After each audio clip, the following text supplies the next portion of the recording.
কি ব্যাপার কাকা, সকাল সকাল চললেন কোথায়? কি আর বলবো রে ভাইপো, মানুষকে টাকা ধার দিলে যা হয়। ভালো কাজের জামানা নাই। টাকা ধার দিলাম 50,000 টাকা, এখন পর্যন্ত ধার শোধ করছে না। পচারাকে তো বললাম, ওরা কি কাজ হয়েছে না। দেখি এখন ঝন্টুর কাছে একটু যাই। পচার বাপু বলে আপনাকে বলছি না, ঝন্টুদা এসব কাজ খুব ভালো পারে। আপনি যান ঝন্টুদার কাছে, একবারে আপনার কাজ করে দিবে এক চুটকিতেই। 5,000 টাকা নিবে বোধহয়, আপনি 5,000 টাকা নিয়ে এসেছেন তো? কি বলছিস রে ভাইপো, পারলে তো খুব ভালোই হয়। বহুত বড় ঝামেলা থেকে আমি মুক্তি পাবো। দরকার হলে আমি 5,000 টাকাই দিব, কোনো টেনশন নেই। তবে ফেসে যাবো না তো টাকা দিয়ে, ভরসাবান লোক তো ঝন্টু, না কি বলিস? কাকা আপনি এটা কি কথা বললেন? ঝন্টুদাকে অবিশ্বাস করা মানে আমাকে অবিশ্বাস করা, আর আমাকে অবিশ্বাস করা মানে আমাকে অপমান করা। আপনি কি কথা বলছেন বলেন তো? যান, আপনার কাজ হবে না, যা খেতে পারবেন করিয়ে নেন গা। না না বাপ, চড়ছিস কেন বলতো? আমি যাচ্ছি এক্ষুনি, বাড়ি থেকে টাকাটা নিয়ে সোজা ঝন্টুর কাছেই যাব। আচ্ছা ঠিক আছে। ও, একটা কথা কাকা, ঝন্টু দেয় কি না ডাইরেক্ট টাকা দিবেন না আপনি। আপনি একটু ইশারা করে আহুত করে আমার নাম বলে টাকাটা দিবেন। মানে এসব কেস তো ঝন্টুদা 15-20 হাজার টাকা ছাড়া করেই না। আপনি আমার নাম বলবেন, ঠিক আপনাকে 5,000 টাকা করে দিবে। ছি ছি ছি ছি, বাড়িতে একটা কাজ করি না, বাপু এত সুন্দর একটা কাজ দিল তাই পারলাম না। ছি। পচা, তুই বুঝছিস না কেনা বলতো? এসব কাজ আমার হে তোর হেলে গেলাই। এই সমাজে যা অবস্থা এখন, ধার টাকা উদ্ধার করা মানে একটা প্রচুর খারাপ লোক হতে হবে, না হলে জীবনে উদ্ধার করতে পারবে না। আমরা পারবো না, ধরে আমরা ভালো ভালো কাজ করতে পারবো শুধু। বস, একটা ভালো খবর আছে। তুই আর কি খবর শোনাবি? যা দিনকাল খারাপ চলছে, কোনো কাজ কাম নেই। তা বল, কি খবর নিয়ে এলি? তা কাজের খবরই তো নিয়ে এলাম। পচার বাপুর সাথে রাস্তায় দেখা হয়ে চলো। ওই একটা জমির কেসে 50,000 টাকা ধার দিয়েছে পটল বাবুকে। পটল বাবু এখন বলছে জমি বেচে টাকা দিব, কিন্তু জমিও বেচছে না, টাকাও দিচ্ছে না। এই কিনা বহুত দিন থেকে ঘুরেছে কিনা, যে আপনার কাছে আসছিল কোনো উপায়ের লেগে। আমি বলেছি বস এক চুটকিতে কাজ করে দিবে, 5,000 টাকা লাগবে। বাহ বাহ বাহ বাহ, বহুত চমৎকার কাজ করেছিস। একটা মাত্র খরিদ্দার পেয়েছিলাম, তাও তুই ভাঙিয়ে দিলি। 5,000 কেউ বলে, 3,000 বললে তাও কাজটা পেয়ে যেতাম। এখন কাজ কাম নেই, তার উপর তুই একটা খরিদ্দার ভাঙিয়ে দিলি। হ্যাঁ, ও আপনাকে কোনো টেনশন করতে হবে না। পচার বাপু টাকা নিয়ে আইলো বলে এখন কাজ কাম না, এখনই তো আপনাকে বেশি লাভ করতে হবে, তার লাগি তো বেশি করে বলেছি। আপনি ঠিক টাকা পেয়ে যাবেন, কাজটা করে দিন তাইলে হবে। হ্যাঁ ঝন্টু, হ্যাঁ। রাজুর মুখের দিকে তাকিয়ে, এ না মানে আমার মুখের দিকে তাকিয়ে তোমাকে কাজটা করে দিতেই হবে বাপ। বহুত ঝামেলার মধ্যে আছি আমি। ও আপনাকে কোনো টেনশন করতে হবে না, এসব কাজ আমি চুটকি মেরে করি। এই একটু আগেই তো এসেছিল পটল বাবু, আপনি আর একটু আগে এলে কাজটা হয়ে যেত। যাই হোক, আমি ঠিক করে দেবো। তা টাকা এনেছেন তো? হ্যাঁ হ্যাঁ, এনেছি টাকা, এই নাও। এসব কাজ কি আর আমাদের কপালে আছে পচাদা? আমরা এসব করতে পারবো না। এসব টাকা পয়সার কাজ ঝন্টুরাই করবে। আমরা আর কি পাবো? ওই জঘন্য জঘন্য কাজগুলা নিয়ে, নোংরা কাজগুলা নিয়ে আমাদের দাঁড়াতে হবে। হ্যাঁ, নোংরা ব্যবহার, দুনিয়া জঘন্য নোংরা ব্যবহার। এরকম কাজ কেউ করে? কি ব্যাপার পটল মশাই, আপনি হি হি হি। তা আমার বাপুর টাকাটা তো দিলেন না, এবার দেখবেন আমার বাপু কি পদক্ষেপ নেয় আপনার ব্যাপারে। হ্যাঁ হ্যাঁ। আরে বাপ পচা, তুমি তো দেখছি আমার কথাই বুঝছো না। আরে তোমার বাপুর টাকা আমি জমি বিক্রি করে দিয়ে দিতাম। জমিতে তো এখন সব লোকে হাগিয়া চলে যাচ্ছে, ওই জমি বিক্রি করবো কি করে? 1 মাস আগে কে হাগিয়া চলো, আমি চুপচাপ ছিলাম যে যাক্কা যাহার হয়ে গেছে। আবার দেখছি এখন হাগিয়াছে। 1 মাস আগে যদি আমি ওই কথা তুলে ধরতাম, তাহলে আর এখন হাগার সাহস পাইতো? তো হাই গেছে, তো আপনার জমিতে হাই গেছে, তা আমরা কি করব? আরে বাপ, তোমরা তো চোর চোখে না, কে হাগিয়াছে শুধু এটা বাহি করে দিতে হবে। তোমরাকে এই কাজটা করে দিতেই হবে, দরকার পড়লে আমি কিছু টাকা দিয়ে দিব। হ্যাঁ, এসব কাজ আমরাকে দিয়ে করাবে। তা জান না ঝন্টুরাকে ইয়া বলেন গা।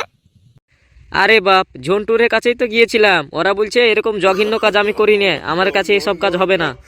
ঠিক আছে, ও আপনাকে কোনো টেনশন করতে হবে না। এক কাজ করেন, ক্লাবে 1,000 টাকা দিয়ে দেন, আপনার একদিনের মধ্যেই কাজ হয়ে যাবে। আচ্ছা দা, এরকম জঘন্য কাজ ঝন্টুরা করেনি আর আমরা করব? হ্যাঁ পচা, তারপরে এমন মানুষের কাজ যে কিনা তোর বাপুর টাকা আটকে রেখেছে। চুপ তো, যা 1,000 টাকা ইনকাম হচ্ছে ওটাই মেলায়। যান আপনি যান, কালকে এই সময় আসবেন টাকা নিয়ে, ঠিক খবর পেয়ে যাবেন। হ্যাঁ হ্যাঁ, তা পিন্টু কাজে লেগে পড়, তুই তো এসব কাজ ভালো পারিস। পচাদা, ও তোমাকে কোনো টেনশন করতে হবে না, আমি 1 ঘন্টার ভিতর বাহি করে দিব। কে হয়ে গেছে এসব কাজ? আমি পারবো না তো কে পারবে? এ চিন্টু চ। পচাদা, খবর পাই লেছি, একদম পাকা খবর। আমার ওর উপরই সন্দেহ ছিল, মাঠে ঝন্টু হয়ে গেছে। বলিস কি রে, ঝন্টু? ঝন্টু এরকম কাজ করবে না। না না, ও একটা সম্মানীয় ব্যক্তি এখন, আর ও এরকম মাঠে হেগে বেড়াবে? আমার বিশ্বাস হচ্ছে না। বিশ্বাস করা ছাড়া কোনো উপায় নাই পচাদা। লিল্টুর মুখের খবর এটা। লিল্টু পাড়ার 1 নম্বর ভালো ছেলে আর হ্যান্ডসাম ছেলে। হ্যাঁ পচাদা, লিল্টু নিজে চোখে দেখেছে ঝন্টুকে মাঠে হাঁকতে, তার লাগি তো ওর কথা বিশ্বাস করতে হবে। ও কত ভালো ছেলে পাড়ার, জানো, 1 নম্বর ভালো ছেলে। আর হ্যান্ডসামটা বললি না? তো যাই হোক, তাহলে পটল বাবুকে খবরটা দিয়ে 1000 টাকাটা নিয়ে নিতে হবে, নাকি বলিস? ও খবর তুমি দাও গা, আমি এখন পুরো পাড়া রটাবো ঝন্টু মাঠে হয়ে গেছে। বস, তুমি এখানে বসে আছো, আকাশ হয়ে গেছে। আমি তো ভাবলাম পুরো পাড়া রটাবে, কিন্তু না, চিন্টু পিন্টু পুরো গ্রাম রটালছে, তুমি নাকি মাঠে হয়ে গেছো। বলিস কি রে, ওই মাঠে হাগার কেস? তা পটল বাবু এসেছিল ওই কারণে? তা কি বলছিল? ওই কারণে তো আপনাকে বললাম বস, কাজটা লিয়ালেন। হাগার কেস হলো তো কি হলো, ঠিক বাই করে তুক। এবার আপনার নাম বদনাম করছে ওরা। না, আমার তো মাথায় কাজ করছে না। আগে আমি চিন্টু পিন্টুকে খেলাবো, না 5,000 টাকা নিয়েছি পটল বাবুর কাছে আগে টাকা চাইতে যাব, তারপর আর মাঠে হয়ে গেছি, এখন তো ও ক্ষিপ্ত হয়ে থাকবে। বস, হাইয়াছেন ওসব বাদ দিন। এখনো পটল বাবু জানতে পারেননি যে ওর মাঠে আপনি হাইয়াছেন। আপনি তার আগে একটা কোনো ব্যবস্থা নেন। আরে ধুর, তুইও তো দেখছি আমার বাদে লেগে গেছিস। আরে আমি হাগিনি, এসব কাজ আমি করে বেড়াবো? তোরা আমাকে দেখে মনে হচ্ছে, আমার পার্সোনালিটি দেখে মনে হচ্ছে যে আমি মাঠে হেগে বেড়াই? হ্যাঁ বস, তাইলে নিশ্চয় ওরাকে কেউ কাঠি করেছে। পাড়ায় যা খারাপ খারাপ ছেলে, চিন্টু পিন্টু এমনি এসব গায়ে বেড়াবে না। নিশ্চয় ওরাকে কেউ উল্টা পাল্টা বুঝাইছে। লোকে আমার ব্যাপারে কি ভাববে? না, ক্ষিপ্ত হলে চলবে না, আমাকে কেসটা সামলাতেই হবে। পাড়া রটাবো বলে পুরো তো গ্রাম রটিয়ে দিলি, এবার কি করবি যদি ঝন্টু রাগা যায়? রাখবে রাগুক্কা, ও দেখে আমার লাভ নাই। লিল্টু মিথ্যে কথা বলে না, মাঠে হাঁকবে আর গাহাবো না। আরে মশাই, আপনি আচ্ছা বেদব লোক আছেন তো। আপনি আমাকে 5,000 টাকা দিয়ে আমার কাছে ভালো সাজছেন, আর ছেলেকে পাঠিয়েছেন গ্রাম গ্রাম আমার নামে ভুলভাল খবর রটাতে।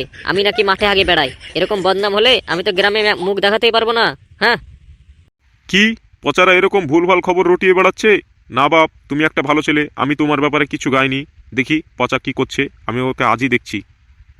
হ্যাঁ হ্যাঁ, দেখুন দেখুন, ছেলেকে বোঝান, নাহলে কিন্তু আপনার কাজ আমি করে দেবো না, এই বলে দিলাম সাপ সাপ। ওইভাবে আমার দিকে তাকিয়ে কি দেখছেন? আপনি খবর পাননি নাকি যে আপনার মাঠে ঝন্টু হয়ে গেছে? এমন ভাবে আমার দিকে তাকিয়েছেন যে আপনার মাঠে আমি হয়ে গেছি। না বাপ, আমি ঝন্টুর কাছে যাচ্ছি। তা তোমার মুখের দিকে তাকিয়ে আমি ভাবছি তুমি নাকি পাড়ার 1 নম্বর হ্যান্ডসাম ছেলে লিল্টু। দেখে তো ওটাই আমি ভাবছি, কিভাবে হলে হ্যান্ডসাম ছেলে। যাই হোক, তোমাকে আমি 2 দিন মাঠে দেখেছি তো, সেই জন্য সন্দেহ করেছিলাম। আমাকে ক্ষমা করে দিও, আমি ভুল বুঝেছিলাম তোমাকে। বস, কেস তো পুরো গন্ডগোল, পুরো গ্রাম রটে গেছে। আপনি কি কাজ করেছেন বলেন তো? আপনার জন্য আমারও নাম বদনাম হচ্ছে। আপনি মাঠে হাঁকতে গিয়েছেন কেন বলেন তো? হ্যাঁ, আমি মাঠে হয়ে গেছি। একে আমার টেনশন হচ্ছে, তার উপর বদনাম হচ্ছে, এখন তোদের প্রতি আমার রাগও হচ্ছে। আমাকে দেখে কি মনে হয় তোরা নিজের বসকে এই ভাবিস আমি মাঠে এগিয়ে বেড়াই? এখন বাবু, পটল বাবু আসছে, আমি একে টেনশন করছি, ওকে কি বলবো আমার মাথায় কাজ করছে না। বস, যা রটবে তা তো রটে গেছে, আর এখন কিচ্ছু করা যাবে না। চেপ তো, কিছু জানে না শোনে না। বদনাম তো আমার হয়েছে, থোড়ি তোদের হয়েছে। আমার মাথায় একটা প্ল্যান আছে। এক কাজ করলে কেমন হয়, এই আমার নাম বদনাম কারো ঘাড়ে যদি চাপিয়ে দিই, আমি তো কম করে বাঁচবো। কি এমন আছে যার ঘাড়ে চাপানো যায়? বস, ভালো আইডিয়া, দেন রাজুর ঘাড়ি চাপিয়ে দেন। না না, মাঠে আগার বদনাম আমি কিছুতেই লিব না বস। আমি আর কিছুতেই মানতে পারবো না। আপনি কি আমার ব্যাপারে এসব বলেন না? তা কি বলা বলি চলছে? খবর শুনে আমি ছুটে এলাম। ছি ছি ছি ছি, ঝন্টু তুমি এমন কাজ করতে পারলে, তা আবার দুদিন আমার মাঠে হাঁকতে পারলে। আরে না না পটল বাবু, আপনি ক্ষিপ্ত হবেন না, এ কাজ আমি করিনি। আপনাকে কি দেখে আমাকে কি বলবো আর কাকে বোঝাবো? ও আপনি কোনো টেনশন করবেন না, এটা ভুলভাল খবর রটানো হয়েছে, আমি দেখছি কি করা যায়। আপনি 1 দিনের মধ্যে খবর পেয়ে যাবেন, অরিজিনাল খবর। হ্যাঁ, আমারও প্রথমে বিশ্বাস হয়নি যে ঝন্টু তো এমন কাজ করতে পারে না, সেই জন্য তো এলাম কি ব্যাপারটা জানতে। তা তুমি দেখো বাপু, কি আমার মাঠে হেগেছে। যাক, আপনি একমাত্র বুঝলেন, আপনাকে বাদে আমি কাউকে আর বোঝাতে পারলাম না যে এমন কাজ আমি করতে পারি না। যাই হোক, আপনি খবর পেয়ে যাবেন, আপনি বাড়ি যান। চালা যা, খবর বের করে নিয়ে আয়, কে মাঠে হেগেছে আর আমার নামে নাম বদনাম করেছে। বস, বিট্টু পারেনি তাই বাড়ি পালিয়ে গেছে। আমি একে ধরে নিয়ে এলাম। আসছিল না, জোরদবস্তি নিয়ে এলাম। এই দেখেন, পাড়ার 1 নম্বর হ্যান্ডসাম বয়, আর সত্যি কথা বলে সব সময় বলে মাঠে হয়ে গেছে। আহা হা, বাসাধন আমার, তোকে কি মারবো রে, তোর তো জানে কিছুই নেই রে। তা তুই মাঠে হাঁকতে গেলে কেন বলতো? বস, আর একটা কথা জানেন কি? শুনলে আপনি ওকে খেলাতে 1 সেকেন্ড দেরি করবেন না। উই নিজে হাগে আবার আপনার নামে নাম বদনাম চিন্টু পিন্টুর সামনে করেছে যে আপনি নাকি মাঠে হয়ে গেছেন। বাসাধন গো বাসাধন, তুমি কি বলো তো, তুমি কি মহান পুরুষ। তুমি নাকি গ্রামের 1 নম্বর হ্যান্ডসাম বয় আর ভালো ছেলে। আহা হা, ছেড়ে দেন এবারকার মতো, আর এরকম ভুল আর কোনোদিন করবো না। বাহ, কি সুন্দর মিষ্টি কথা। তা মাঠে হাঁকতে গেলে কেন বলো তো? দাঁড়াও, তোমাকে একটু আগে কেলাই। বল, আর মাঠে হাঁকবি? বল বল, আমার নামে নাম বদনাম করবি আর বল। Run.